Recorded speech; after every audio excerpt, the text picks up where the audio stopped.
हाँ जी सर। तो जब हमको ये लाइन ऑफ साइट मिल गई, अब हमारे को लाइन ऑफ साइट मिल गई, अब इस लाइन ऑफ साइट के ऊपर हमने सेकंड पॉइंट लगाना है, वाई पॉइंट लगाना है, कर्व के ऊपर पॉइंट लगाना है। ठीक है, हाँ जी सर। अब ये पॉइंट कैसे लगाना है, बड़ा ध्यान से देखना, ये पॉइंट लगाने का थोड़ा तरीका है। देखो 7 पॉइंट लिखा है, five two is calculated from the same formula using, वो फार्मूला ठीक है, सब ठीक है। अब कैसे निकालना है आपने, hold the zero end of the tape at X. हमने क्या करना है, हमारे पास एक्स पॉइंट लगा हुआ है, हाँ जी सर। हमारे पास एक्स पॉइंट लगा हुआ है, zero end of the tape हमने एक्स पे रख लेना। ठीक है, ठीक है, समझ के, हाँ जी। Zero end of the tape हमें एक्स पे रख लेना है, और हमारे पास ये वाली लाइन ऑफ साइड है T1Y की, हाँ जी है सर। ना, और ये एक्स से लेके वाई तक का डिस्टेंस क्या है, C2 है, सब कॉर्ड की फुल कॉर्ड की लेंथ है, ये इंटरमीडिएट फुल कॉर्ड होती है 30 मीटर। ठीक है, हाँ जी सर। तो हमने हमने क्या करना है, ये लाइन ऑफ साइट के ऊपर हमने, ये हमारी लाइन ऑफ साइट हमारे को पता है, हमने जीरो एंड एक्स पे रखना है, और 30 जो जितनी फुल कॉर्ड की लेंथ है 30 मीटर की रहेगी, 30 मीटर की कॉर्ड को हमने लेंथ टेप इस तरीके से निकालनी है, जहां पर ये लाइन ऑफ साइट को कट गई वहां पे हमने निशान लगा देना। ठीक है, ये वाई हाँ पॉइंट आ जी जाएगा, सर। समझ गए ये बात।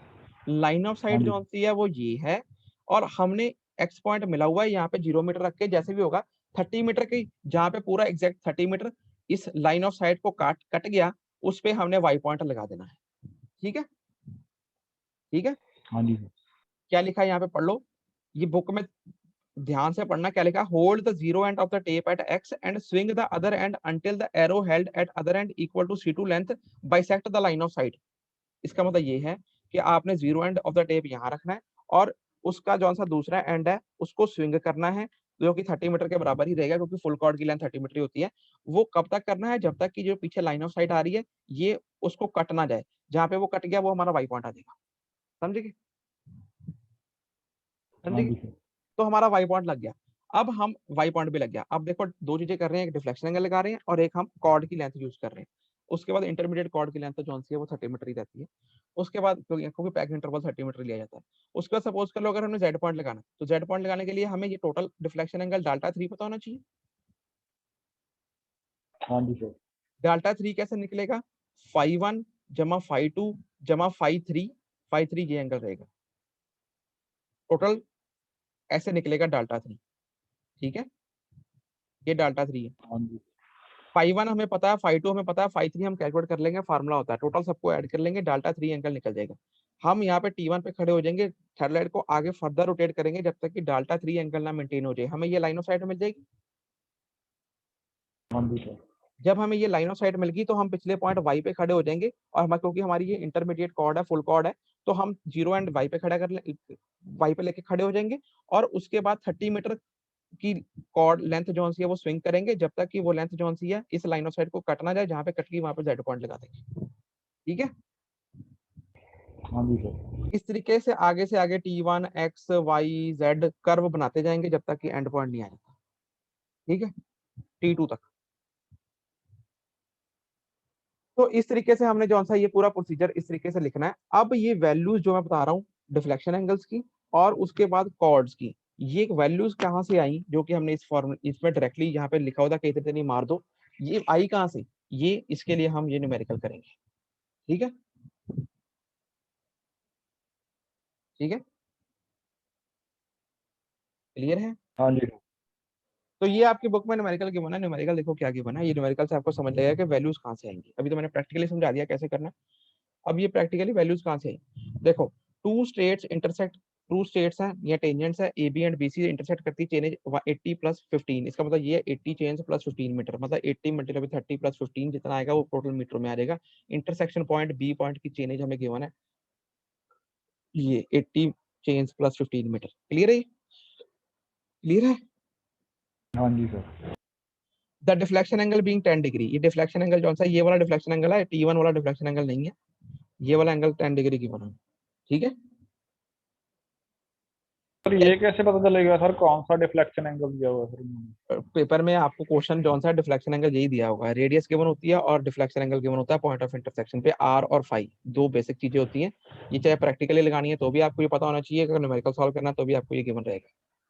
तो ठीक है, सर लास्ट वाले में सर आपने बोला कि उसमें दूसरा होगा वो डिफ्लेक्शन एंगल जो पहले आपने इससे करवाया।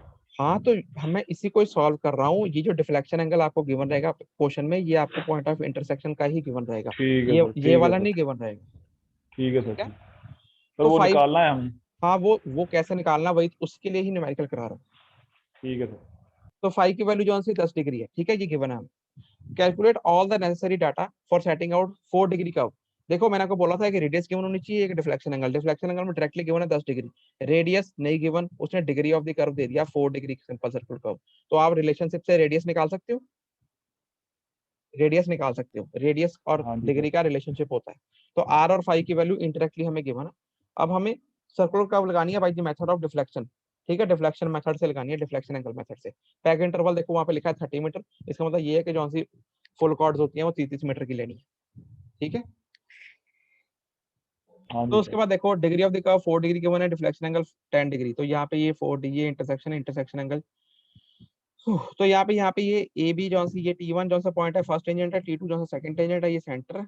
तो उसके बाद रेडियस, अब हमारे रेडियस ऑफ द कर्व निकालनी है। हमें पता है रेडियस इज इक्वल टू 1799 बटा D, D degree of the curve 4 degree given है, यहाँ से रेडियस निकाल ली 429.75 से 430 मीटर। क्लियर है ये? हाँ जी सर। उसके बाद टेंजेंट लेंथ निकाल लेनी है, फार्मूला आपको पता है R ten five by two, R हमारे पास 430 मीटर, टेंजेंट फाइव की वैल्यू 10 डिग्री गिवन है। देखो यहाँ पे five deflection angle intersection angle वाला होता है, कंफ्यूज नहीं होना। तो यहाँ पे 10 डिग्री को हाफ किया 5 डिग्री, तो ये सॉल्व करके आ गया 37.62, चेन में कन्वर्ट करोगे इसको बटा 30 कर लो, जितना आ गया वो आएगा आपका 1 प्लस जितना भी आएगा उसको फिर उसके बाद 1 एक चेन आ गई, उसको फिर यहाँ मीटर में कन्वर्ट कर लेना, ये 1 चेन प्लस 7.62 मीटर, ये इतनी चेन आ गई। ठीक है, हाँ जी सर। उसके बाद ये ऐसे ही लिखना है, क्योंकि ये जो मेथड्स हैं इसके अंदर हम जो पहली सब कॉर्ड और लास्ट सब कॉर्ड के लिए एक वैल्यू इंक्रीज करते हैं, इसलिए हम इसको इस फॉर्म में लिखते हैं। ठीक है ना? हाँ जी सर। तो वैसे ही करेंगे जैसे हमने पहले किया था। लेंथ ऑफ द कर्व आपको पता है, लेंथ ऑफ द कर्व है पाई आर 5/180, तो इसको सॉल्व करोगे तो ये बन गया 75.06 मीटर, तो इसको 2 चेन्स प्लस 15.06 मीटर, टोटल इतनी चेन्स आ गई। क्लियर है? अब हाँ इंटरसेक्शन जी सर। पॉइंट की चेनेज आपको पता है, इसमें से अगर आप, अब आपको अगर इंटरसेक्शन पॉइंट की चेनेज पता है, इसमें से आप टेंजेंट लेंथ माइनस कर लो, इस पॉइंट की चेनेज पता लग जाएगी। ठीक है ना? इस पॉइंट की हाँ चेनेज जी में सर। अगर आप कर्व की लेंथ जोड़ दो तो आप इस पॉइंट की चेनेज पे पहुंच जाओगे, T2 की।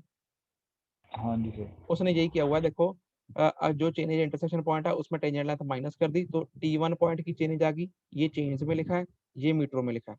उसके अंदर कर्व की लेंथ ऐड कर ली, ऐड कर्व लेंथ, तो T2 पॉइंट की चेनेज आ गई, ये चेन्स में लिखा है 81 चेन्स प्लस 22.44 मीटर, और ये टोटल मीटरों में लिखा है।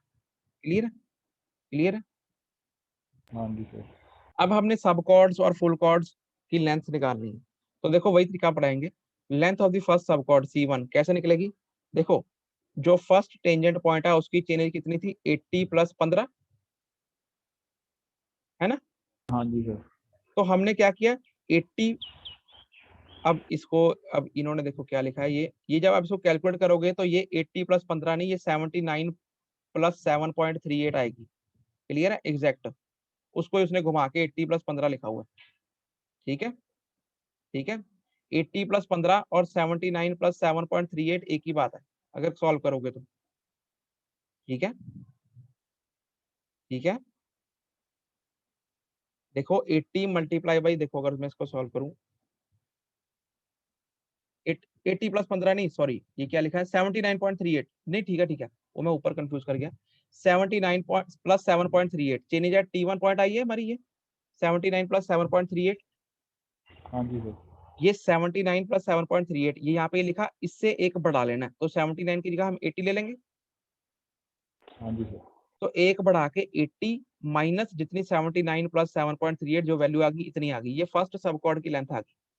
तरीका वही है, जितनी चेनेज आती है T1 की एग्जैक्ट चेनेज जो आती है उसको उसको राउंड ऑफ या कुछ नहीं करना, जितनी एग्जैक्ट चेनेज आई उससे एक बढ़ा के ले लेनी है और माइनस कर लेना, ये वैल्यू आ जाएगी।